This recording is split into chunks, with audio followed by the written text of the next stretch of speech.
The Stage Door Show, celebrating the independent artist, with Dave Hondel and Tom Kline. Hi, everybody. Welcome to The Stage Door. This is Dave Hondel. I got my co-host, Tom Kline, down in Florida. How you doing, Tom? I'm doing good. How are you? I am good. We're good. Surviving. The hat covering the haircut is a good part of the move on your part. The one I did myself, yes. Yes. I did this myself. So I'm covering that up until it goes out of it. But tonight with us, we have Steve Zarro. He is the new voice of The Stage Door Show. How you doing, Steve? I'm doing good, guys. Thanks for having me on tonight. I appreciate it. Our pleasure. He's got the booming voice. I love the voice, the visuals, everything, Steve. So again, I've gotten a lot of great feedback from our intros, and Steve, you did a fantastic job with that. And nice. Steve will be joining us on we'll be joining us on future calls or podcasts as well down the road. And so we're glad to have you as part of our family. Thanks for having me on, guys. I'm having a lot of fun. I'm glad you got some good feedback on it too. That makes me very happy.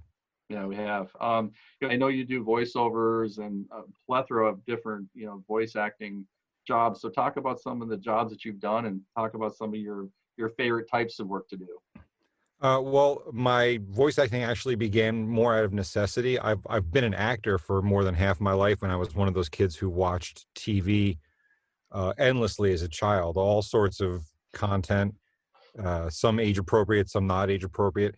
And I was always more fascinated by what goes on behind the scenes. Like, I was never fooled by, the bunny or the woodpecker. I always knew there was a man with a microphone behind it all. I was never tricked. I enjoyed it. I was entertained, but I was never, I was never fooled by it. So, I'm sure you've heard the old adage, it's hard to become an actor when you have a full-time job, when you're carrying a 40-hour-a-week survival job. And, what I really wanted to do was be a full-time working actor on stage, on screen, TV commercials, equity theater, whatever it could be.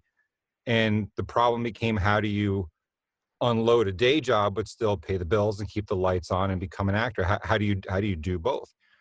And voiceover was the obvious solution. And like we were talking about, before the show began, I had a survival job before this. I worked for over 20 years for a wireless carrier, doing all sorts of internal functions for them: customer service, sales, training, all sorts of things. And I just by happenstance happened to be sitting next to, for a period of time, the woman who was in charge of all of their corporate content being made. She was writing scripts. She was planning shooting locations. She was fielding orders and requests from all different parts of the company to make this type of training video, that type of an explainer, a sizzler, something for the website, something for a new product coming out. So I would overhear all these conversations. And I went to her one day. I'm like, Tim from accounting does have a real nice voice, but, I don't think he's a professional actor. So I went to her and I said, why don't you give me a shot at some of these things? I have a studio, I have training, I have a degree, I'm working, I'm in the business.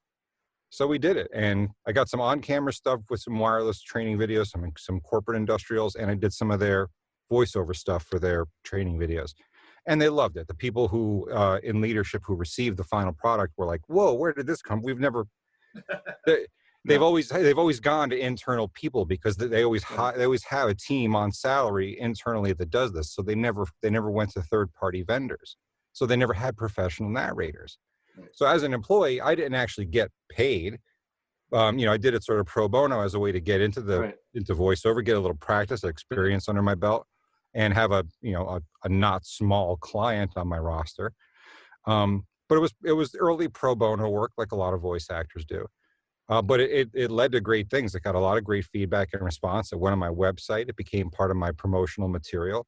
I didn't get to bill them for the voiceover work, but I certainly got my money's worth out of what I put into it. Sure. And then from there it went to I fielded some offers for some e-learning and some other corporate work from local companies and some bigger global companies. My wife was working for an engineering firm at the time, and she passed my name on to their training team. I did some of their training videos. And one of my favorite projects actually was a documentary I narrated about local historic homes here in New York.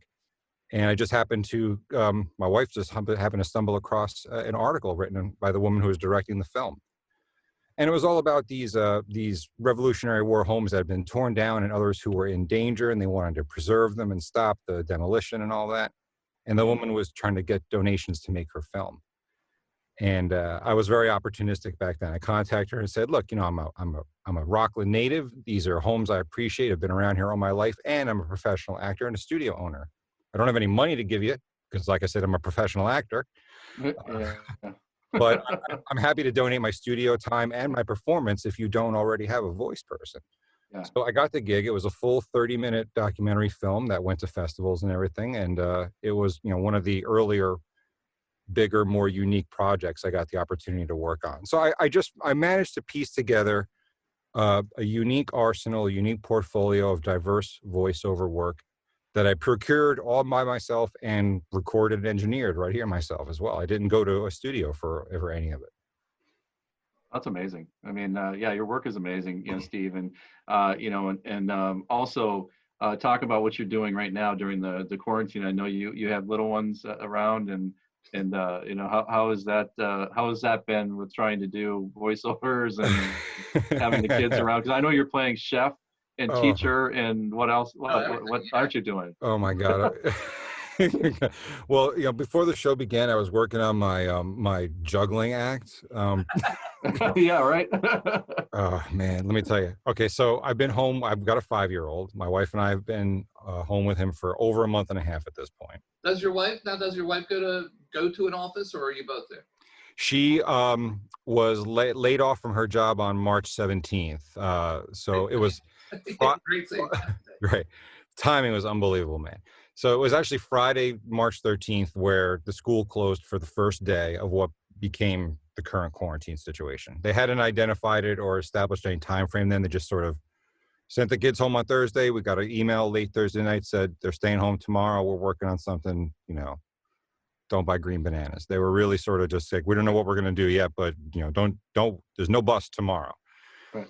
So that was a Friday. And then the following Monday, my wife went into work and I was panicking because, you know, with him home alone all day, it's not something that's out of my realm. I'm a very interactive, hands-on dad, but it immediately clipped my voiceover work and my marketing efforts at the knee. It just totally clipped everything that I had to do in my day. I was already dealing with a limited work day from 8:30 in the morning till about 3 o'clock in the afternoon in between school buses as a stay-at-home voice actor. My primary job at this phase of my career is marketing myself all day long.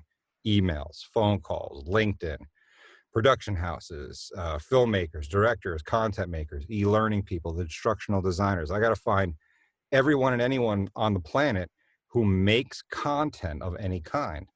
And I have to do that for hours and hours and hours all day, every day, during the most prime hours I'm supposed to be doing it. And that happens to be when he's at school.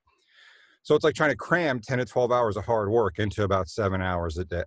Yeah. And then all of a sudden, boom, he's home. And I don't even have that 7 hours.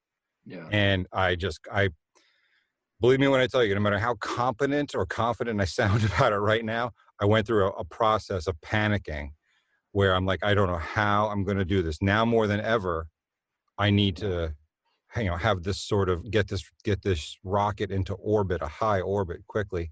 And now more than ever, I have limited time.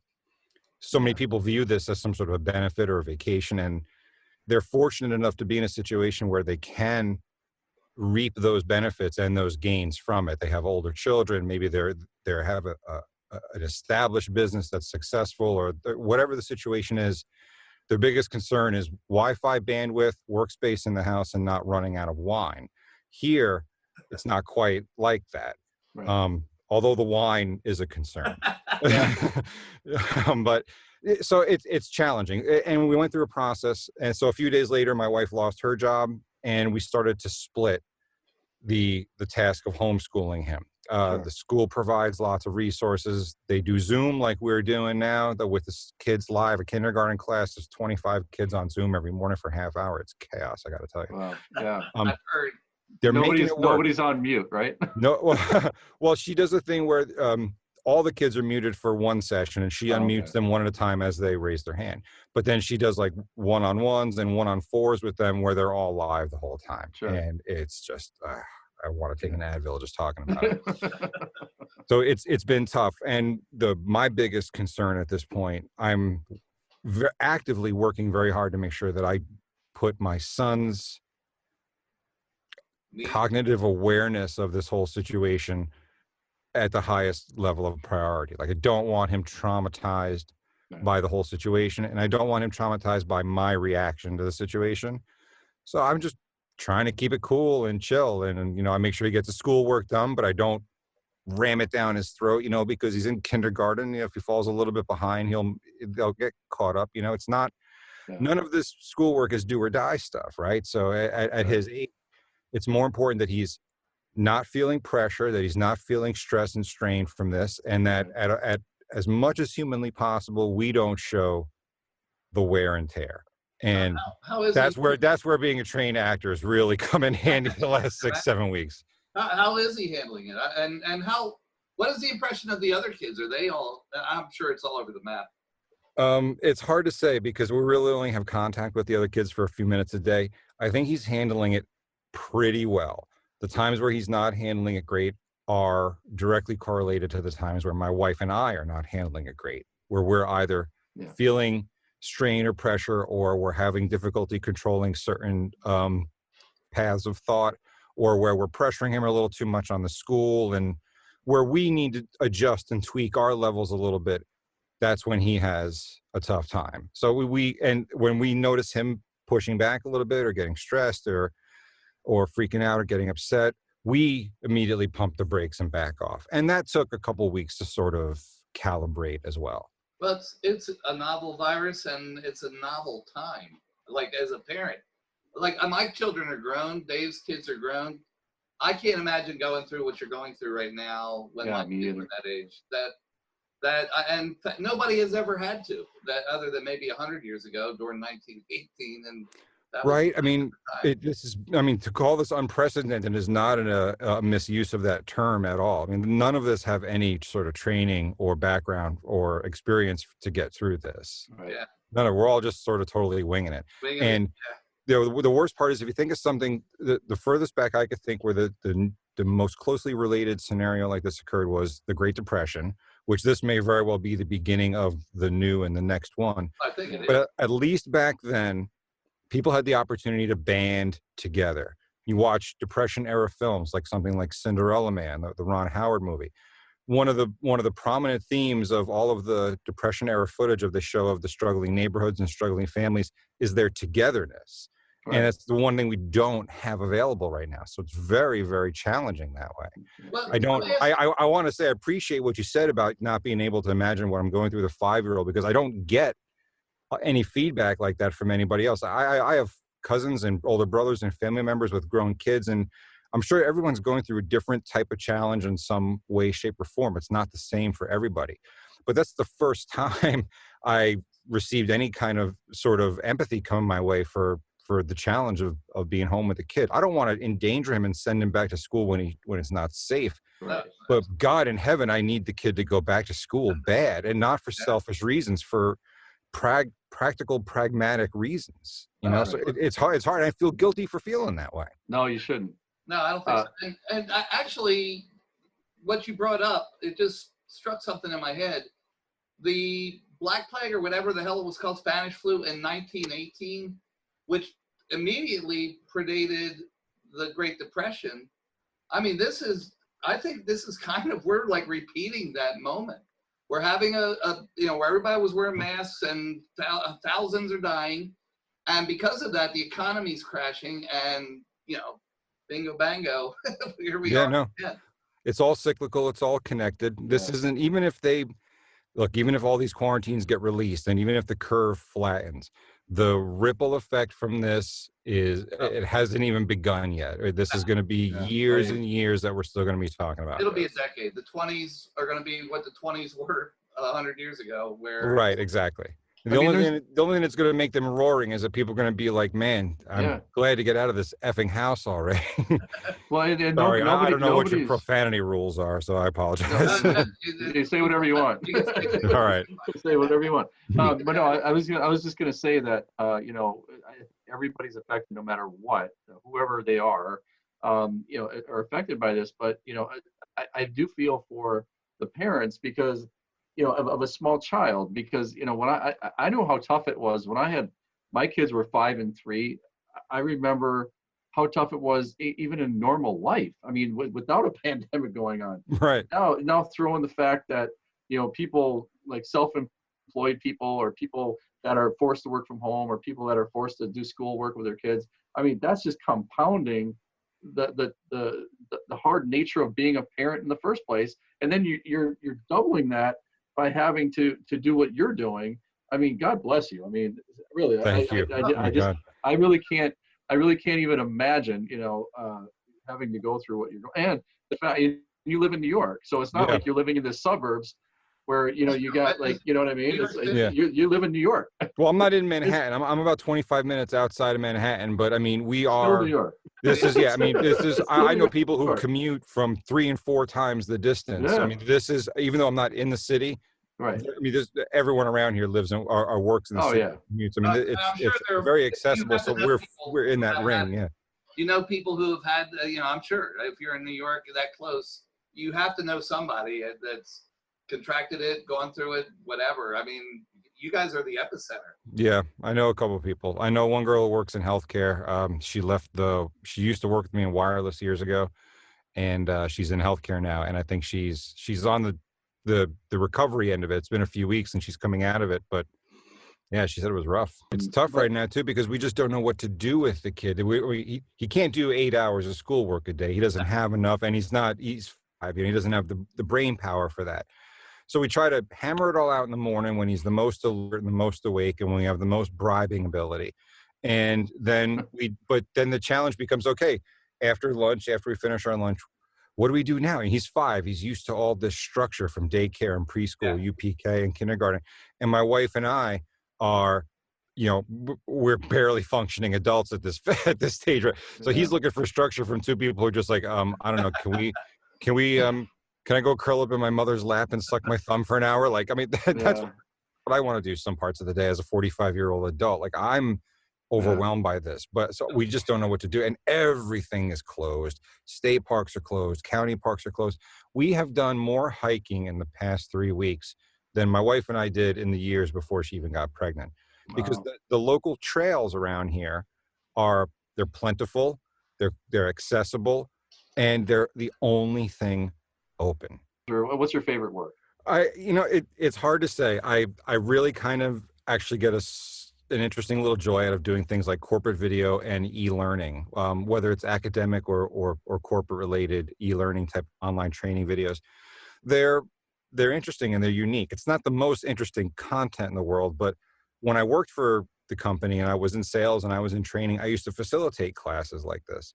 So I just sort of have this, I don't know, I don't want to call it an intuition or a natural proclivity, but I just pick up this copy for e-learning and I imagine my training class full of people at the corporate headquarters, and I'm able to just do it quick in one shot. Like, it's not heavily challenging. So I guess I don't know if I would call it my favorite. It doesn't, you know, ruffle my feathers in any kind of, you know, perverse way, but it's interesting and fun work to do, because when I do it, I know it's coming out good. I know that I'm getting something out of it that they weren't expecting, even though they wrote it, even though it's their message, it's their content, it's their communication.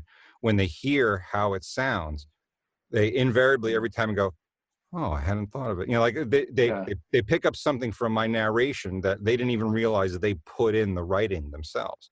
And I get a huge joy out of bringing that out of copy. Actually, I had a question about that, because I do a lot of acting and community theater, directing, acting, all that stuff down here. And to me, voiceover is like I'm assuming, well, I guess my question is, what is it, because you were an actor before you became more a voiceover actor, and that's acting as well. But it seems to me like you're way more in your head. The physical, or when you're doing it, do you actually kind of physically move, depending on what you're doing, obviously? But it all depends on what I'm doing. It absolutely is a style of acting, and one of the truths I hold to when people ask me how I got into this or how they can get into it, which happens a lot, is You have to be an actor first. I mean, being a voice actor, it's called voice over, voice talent, voice artist, recording artist, VO. There's 100 different terms people use, and none of them are wrong. But at the end of the day, the most accurate, in my opinion, is voice actor. What we're doing is voice acting. And the person with the best voice isn't always the one who gets the job. It's the person who delivers the best performance and who tells the story and communicates the message in the most clear, the most powerful, the most direct way possible, and in a way that the listener is going to understand and retain as much as possible. It's going to hold their attention, and it's going to stay in their head as long as possible. So whether you're at a corporate training, you're doing your new hire training or your yearly compliance video, or you're listening to commercials on the radio, the best performer is the one whose voice you're hearing, not the person with the best voice, per se. Well, and then, Tom, to your point too about acting, when whenever you watch on TV, you watch a commercial, I always try to pick out what actor is actually doing the voice of the commercial, like whether it's a car commercial or whether it's whatever commercial. I'm like, oh, that's Donald Sutherland, I can tell. And so, all these actors are doing these voiceovers, and they're very identifiable, but when you watch them do behind the scenes, they're acting as they're talking, a lot of times. And when they're doing like Pixar movies, they're like what I'm doing right now, they're acting it out as they're talking, and it just comes across as being believable. It's a lot of times people can just read on a microphone and have a good voice, but like you said, Steve, it doesn't always mean that it's going to be effective if you don't do the inflections in the right way, or the way you're if it's supposed to be exciting, you got to sound excited. Right. You have to analyze the copy. You have to figure out what's being said, who it's being said to, who it's being said by, what they're trying to get out of it, why it's being said. And then as a good actor, if you're doing something like a commercial and you're pretending to talk to somebody who isn't really there, like like a one-sided conversation in an ad or a promo or whatever, you have to also imagine what's the moment before. You have to think, what just happened that I'm reacting to? What did I just hear? What was just said to me, or what did I just see right before I started talking? And that's an acting technique. Those are all acting techniques, whether you're on stage or screen or voiceover. Each one is delivered in a different way. Like, I can't just make facial expressions here in my studio. You need to be able to hear it come out in my voice. But whether you're playing a role on stage or on screen, you're asking yourself those same questions as you're playing your part, as you're, getting ready to deliver your lines, as you're memorizing them, as you're rehearsing. You're going through that same exact process. One of the benefits of being on stage, though, is the moment before. Yeah, the person. It happens. You get to hear the moment before right there, unless it's the opening of the scene, and then you have to figure out what just happened right before. But yeah, you're 100% right, Tom. It's what I do is acting.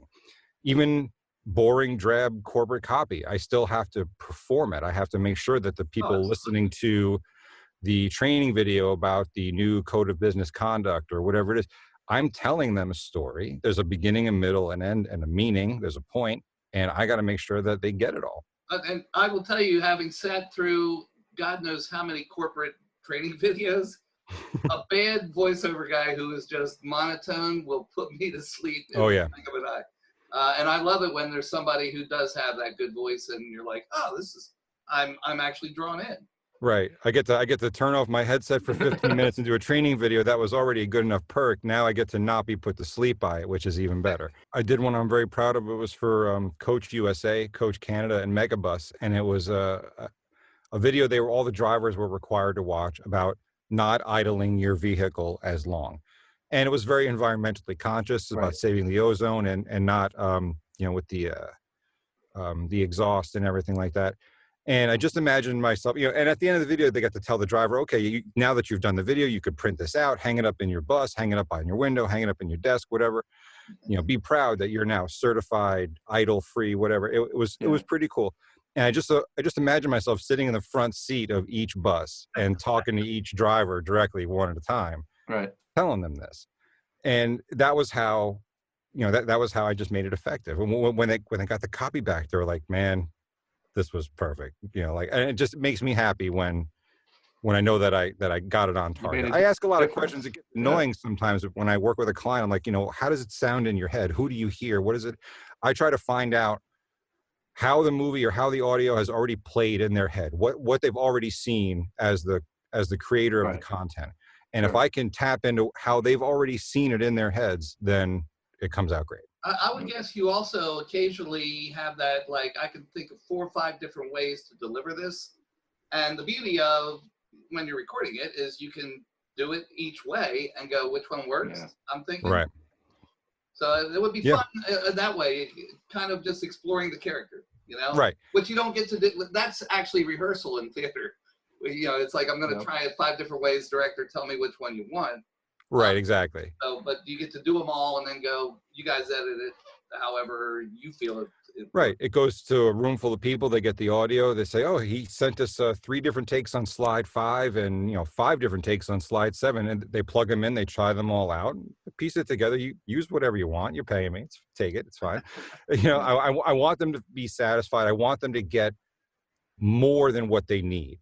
Yeah. I think of it in terms as a film shoot. If you've ever been on a film shoot, they always film twice as much as they need.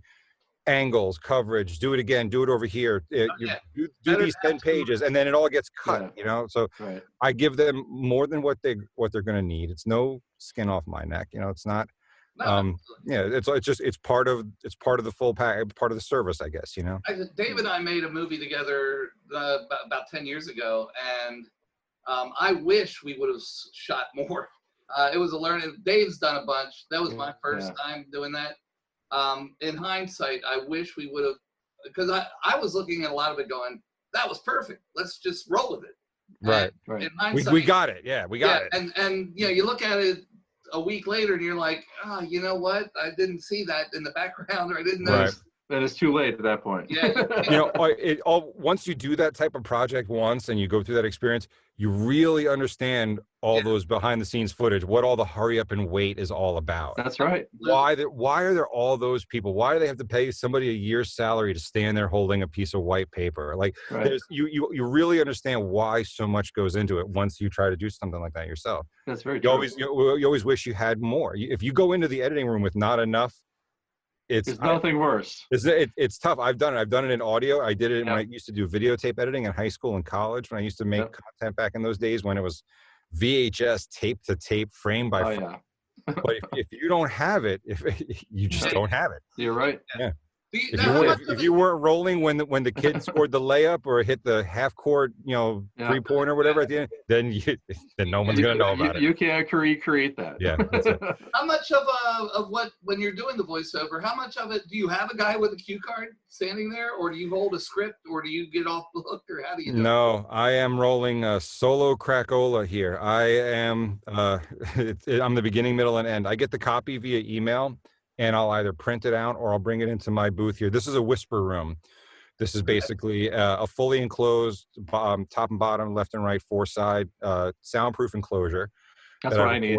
And it's in my office. It's like a room within a room. It's like a fully enclosed cubicle that I'm standing in. So what I'll do is I'll bring the copy in here, or the iPad in here with the copy on it, and I'll start recording while I'm at my terminal, which is just outside on the other side of this camera. And I'll come in, I'll record, I'll go out. When the recording is all done, I'll go through an editing post-production process where I'll clean it up, I'll lower the noise floor, take out the breaths, take out the mouth clicks, make sure that I got the copy exactly right, do like a proof and a check, turn it into an MP3, and then send it out. It's either being sent out as an audition or as completed work. Right. So I'll send it out. The completed work will usually, depending on the project, will go out separated and labeled. Like if it's a bunch of slides for any learning video, slides will be labeled. The MP3s will be labeled and numbered. They just plug them right into their project. It's done, ready to go to air. That's nice. That's awesome. I hate to do this, and we have to cut this short, but Steve, I can't thank you enough for, first of all, for being the voice of our show. I mean, it's amazing. I know Tom and I both love our intros, so it's amazing. And again, I can't wait for the future. Some of our shows coming up. To get you involved with some of those, and just again, you just do amazing work. And tell the viewers and listeners how they can find you and some of the services. Obviously, we talked about earlier, but how can they find Steve Zarro? Sure thing. Well, guys, it's been my pleasure working with you, and don't worry about cutting it short, because I think this is the beginning of a beautiful friendship, as they say. Absolutely. I'm sure there'll be more of this. Oh yeah. For people who want to find me, I'm all over social media. I'm on Facebook, Twitter, Instagram, LinkedIn, and YouTube. They can go to stevezarro.com. It's ZARRO.com. They can hear my demos and download them. They can read my blog, which is going through a bit of a transition at this point with all the COVID stuff going on. But what my work does is services anybody who needs a story told, anybody who makes content of any kind, whether it's corporate related, education related, entertainment, commercials, advertising, film, even character work. As an actor, I have the ability to do voices. Voiceover is not necessarily an impressionist's game, but when you get into the world of animation, you are doing some form of voice work. So I have all of that available, including the technology to record for people from here, deliver it to them electronically, do sessions like this, where if you guys were the filmmakers, you would be directing me and I'd be recording myself here, take after take after take, and then product is delivered to you and you do with it what you will. It's very user-friendly and functional, and it's fully professional quality. That's one of the great things about the technology these days, is that voice actors can do this all from home, and it sounds just as good as if they were in the studio. And that's why voice actors are thriving right now through COVID, is because even though studios are closed, the show must go on. That's right. Microphone's right here. Work can get done. It's just a matter now of finding where the trains have moved to and getting in front of them. Well, anyway, thank you so much, Steve, and we can't thank you enough for helping us out and for being on our show. And again, everybody go to stevezarro.com, and they're on all of my spots on every podcast. But again, it's Steve Zarro, ZARRO.com. So make sure you check him out and contact him if you need his services. So again, thank you so much, Steve. Thanks, you guys. You have a great night. All right. You too. Take care. Thank you so much. Stay safe. So long. Stay safe up there. Yeah.